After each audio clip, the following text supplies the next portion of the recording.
Good morning, everybody. It's Bobby Piton here with Preactive Investments, and I'm going to do a quick discussion about what is taking place today, I guess before the markets open.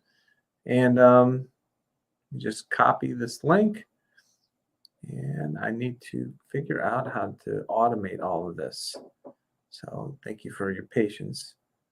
But basically, there's a few news items that came out. The markets, the futures look flat this morning. I'm now the futures, after having a very strong day yesterday, the S&P 500, the Nasdaq, the small caps, everything was pretty much up yesterday. The only thing that was down slightly, just a hair, was interest rates. Metal started up on the day, gold and silver, but then they ended up down. So that was driven by the stimulus package that was passed on Saturday in the House of Representatives.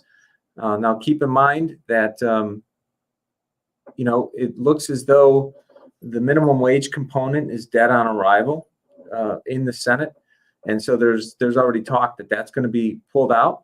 And the minimum wage component was calling for $15 an hour minimum wage. I've done a discussion about what minimum wage should look like, so you should definitely check it out.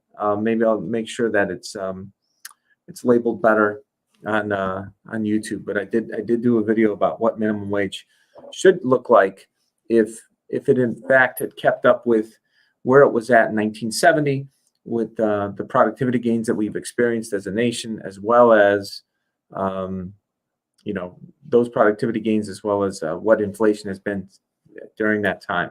So the big story is Zoom yesterday came out with earnings. The company's up about 7%. Now, keep in mind, Zoom, for all of you who know, it's the company that's benefited greatly as a result of this virus that's hit not just the United States but the world. And I would just refer to it as the virus because it seems as though it's sensitive when you use other kind of words with that word virus.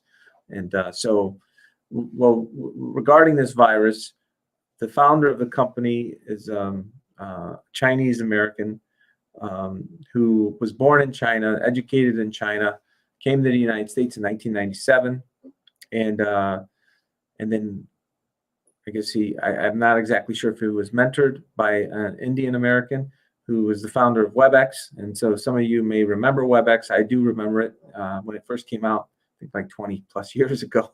It just sounds funny when you say that, 20 years ago. To make a long story short, he became a citizen in 2007. I know I have expressed concern about Zoom, and I personally don't like to use it because I do think it might, because of early on it was compromised and people were spying on people across the country that are using Zoom. And, I understand the concept that we have entrepreneurs from all over the planet that come here, people that want to be free, they want to leave repressive regimes. And my family fled communism, when Poland was communist. It's one of the reasons why my family left Poland. And so I'm sensitive to the idea that, people that are fleeing a communist country and coming to the United States, are they really agents of that country? And I think that's a very legitimate concern, especially during a time when, China is, for all practical purposes, at war with the United States from a philosophical perspective, an economic perspective, a religious perspective. They are atheists, and I would even say worse. That I'm not talking about all Chinese people here, by the way. I'm talking about the leadership. That China is and the CCP is an amoral Satanist type of organization, and they think that they should be able to literally treat human beings with impunity and act as though they have absolutely no rights. So don't think you're special, I'm special with the way the Chinese Communist Party wants to treat us. They treat their own citizens on their soil the same way, if not worse. And so this is a very evil regime. And that's a concern of mine when you're dealing with a company where the founder is from China and was born there, because, they have their claws into people in various ways, which are extremely disturbing. I know, it hasn't been reported on in the mainstream media, but they would get citizens in the United States that are of Chinese descent that have family in China to do their bidding by threatening to harm their family over there. And this is the type of stuff that gangsters and Satanists do. They don't care if they completely hurt, kill, maim, torture other people to get their way. There's nothing that they're not willing to do. And so I'm not sure if the founder of Zoom, who's now worth, I think, $16 billion, $17 billion, which is a great American success story, that this bright mind could come to the United States, create this product, which is absolutely, was necessary and needed in this world, especially in the past year, that, we have policies in place in the United States where people within 1-2 generations, whatever the number is, are monitored by our NSA to be sure that they're not compromised by a foreign government. And frankly, we should be doing that for every citizen. Not just people that were born in another country, but we should be doing a better job, if we're not already, of monitoring anybody who's compromised across the globe. And I hope that we have those systems in place. I can't imagine I'm the only one that is concerned about this issue. So that's on Zoom. So now we're going to go to Taco Bell, and Taco Bell just acquired a company, it's not disclosed, that does artificial intelligence for consumer behavior. So they're trying to figure out ways to do these micro nudges, micro marketing, and understand how to mine the data about us in a way in which they can get us to eat more of their product. And this is kind of where the technology is going. You have all these companies that are trying to use all this information about us, and they know they're trying to monitor how you feel, what you're thinking, what's the optimal time to send you a message that you're more likely to go in and eat. All these types of things are being done through data and through math, believe it or not. So for any of you out there that have children in school, I can't stress it enough. We need more math graduates. We have a massive shortage of science, technology, engineering, and math in this country. And some can even say the arts. And so you don't believe me? Go look at the most valuable companies in this country and this planet right now. The companies that have the greatest value, trade at the highest valuation, are, for the most part, very math heavy. Now, keep in mind, math, if you understand math and you could take the time to really think about complex problems in multiple dimensions, in different iterations, you tend to be a pretty good programmer. And I think that's one of the reasons why people that are good at math tend to be hired to learn programming. Because I got to tell you, not that I program for a living or anything like that. I know enough to just be dangerous on a little level. What I spent my career doing is building algorithms and coming up with the math for how to figure things out. And, that's a lot harder than learning how to code. You don't believe me? Go on to YouTube. You can pick up Piton or some of these other languages in probably 2-3 months. Whereas I've been working on some math problems for years, trying to understand how to connect different types of mathematics to solve problems. And you have to be really stubborn to do it, because, it's a very tedious, frustrating, and long dated process. So you have to have the personality to persevere. So that's something to think about. So Taco Bell is acquiring this AI company. So keep that in mind when you're downloading all these different apps and you don't read the fine print. Just like all of us, none of us always read the fine print.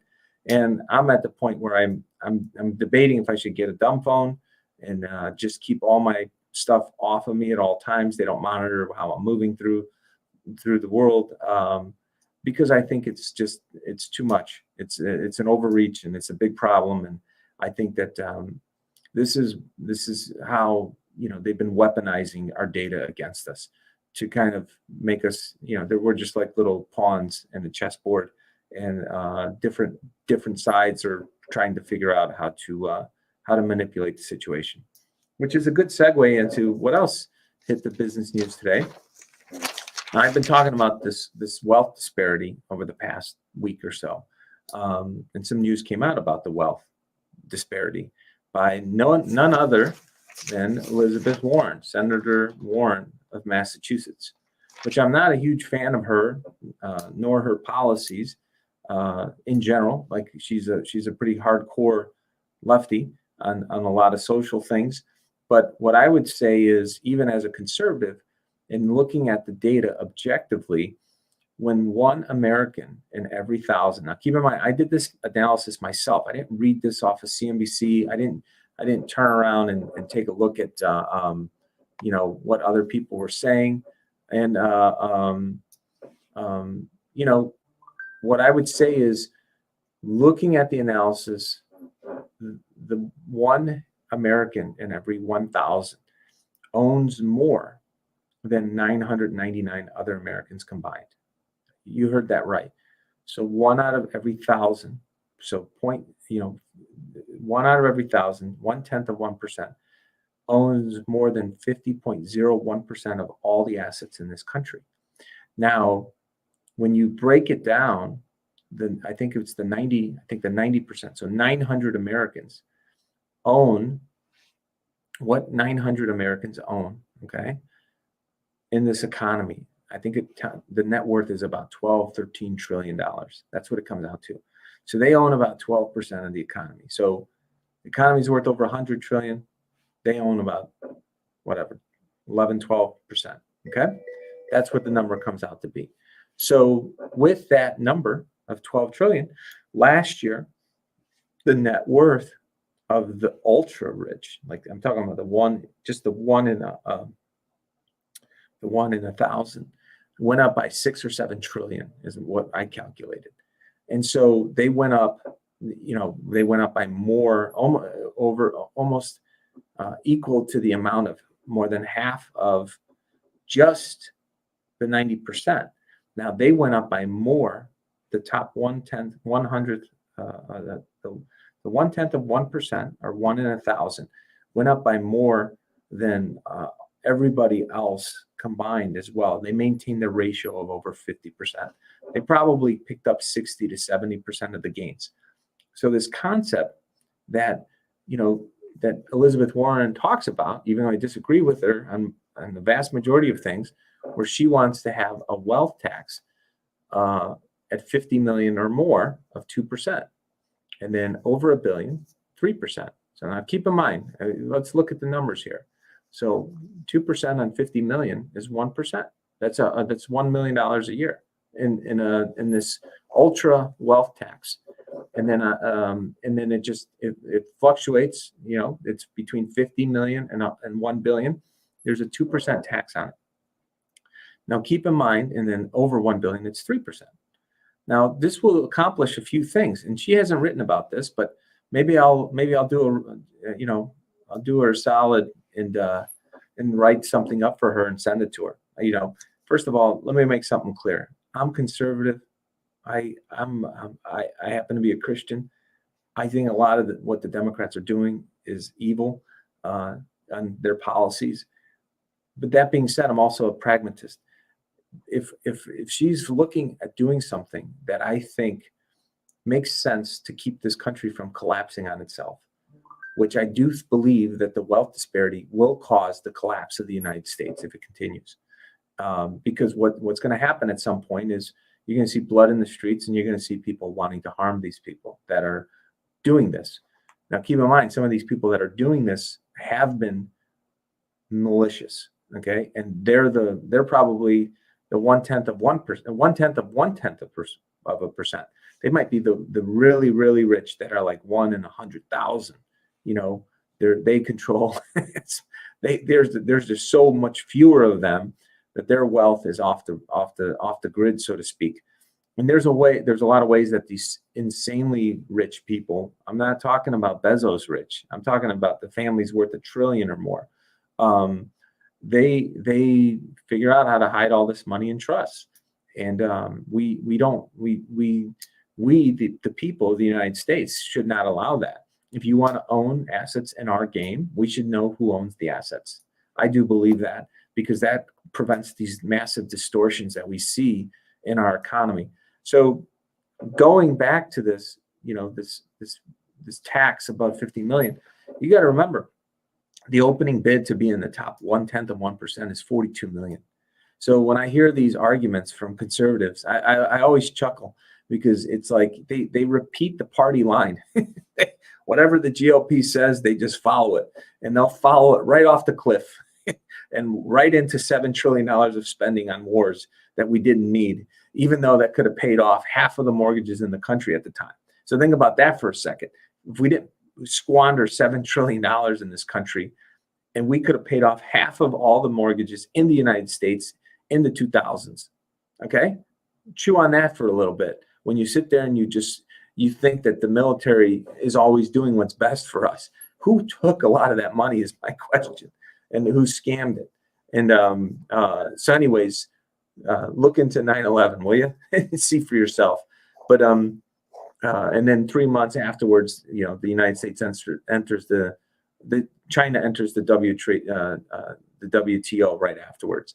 So in any event, with this wealth tax, it would start to do something to correct the imbalances between 1 in 1,000 people controlling over half of the board. And keep in mind, with the amount of assets these folks have, I got news for you. It's just going to kind of slow them down, but the grind up where they control more and more of the board is going to keep going. This is probably not even enough to tax them 2% and 3% above $1 billion. That might not be enough to correct the imbalance that has occurred into the system up to this point in time. There should probably be a one-time surtax if you truly want to do a great reset and make it fair for all Americans. And in fact, the people, their wealth went up by, I told you how much it went up. It went up by as much as almost every single American in this country combined, except for them. That's how much. You're talking about 300 million Americans had their wealth go up by less, okay, in dollar terms last year than, I don't know, a couple 100,000 families, and then on top of that, 10 million Americans lost their jobs. And then on top of that, each American had $20,000 of new debt taken on in their name. That every worker had $20,000 of new debt taken on. So when I hear this argument, well, that's what Americans had to take the sacrifice. Everybody who works has to take on $20,000 in new debt, and then meanwhile, the people that helped create this mess, that did this crazy stuff with China, that undermined U.S. wages, that took 60,000 factories out of this country, devastated communities. When these are the individuals that prospered for the past 20, 40 years, and then they still make money when the shit hits the fan, I'm not cool with it. Okay, I'm a capitalist, but that's not capitalism. This is called feudalism. This is what they're doing is called crony capitalism. They want to knock everybody down to a serf status. And if you don't believe that, look at what happened on Saturday. These are the same ultra rich, that are putting in these policies through the Democratic Party to try to give people guaranteed income, which is a form of communism for children. So they're trying to get everybody hooked on the sauce and say, you know what? Here you go. Here's your $3,600 a year if you're a child under the age of 7. And then if you're 7 to 17 or under the age of 6, it's $3,000 a year. And so they're trying to figure out ways to kind of put their claws in to where they say, hey, we don't have we're going to cut those benefits if you don't vote this way. If you don't vote for this candidate, we're going to take this away from you. So this is how they're trying to put communism into our system. And don't kid yourself. In communism, yes, everybody's somewhat equal, but there's this uber elite ruling class, as they say, that dominates every single other person in the system. So this is a way that these sick, I'm going to just say it, bastards want to basically control the board indefinitely for all future generations and lock us into 1,000 years of slavery. This is the game plan. We think that Americans thought we'd go to China, open them up, we'd become, they would become like us and want to be free. Little did we realize that we probably We probably imported and brought a lot of the most horrific aspects of their system into the United States through these people that saw, hey, this is pretty appealing. You've had the same families running things for hundreds of years. How do we lock down all our gains in the United States and keep our family running things for hundreds of years or more? And then we imported the worst aspects of the Chinese system into the U.S. system after all of these wars were fought. World War I, World War II, the Revolutionary War, all these things were fought, Civil War to end slavery. And it was all, maybe they were in on it this whole time. I understand there's some people that believe that, and I do to some extent do believe that, but I think it hit a whole new level once we kind of started to incorporate the worst of the worst of the evil system called communism, which I equate with Satanism. I do believe that the two are just interchangeable. Satanism and communism are the same in capitalism, and Judeo-Christian values are lockstep. So this is a battle between Judeo-Christian capitalists, true capitalism, and a battle between communism / Satanism, as far as I'm concerned. So it is the battle of good and evil.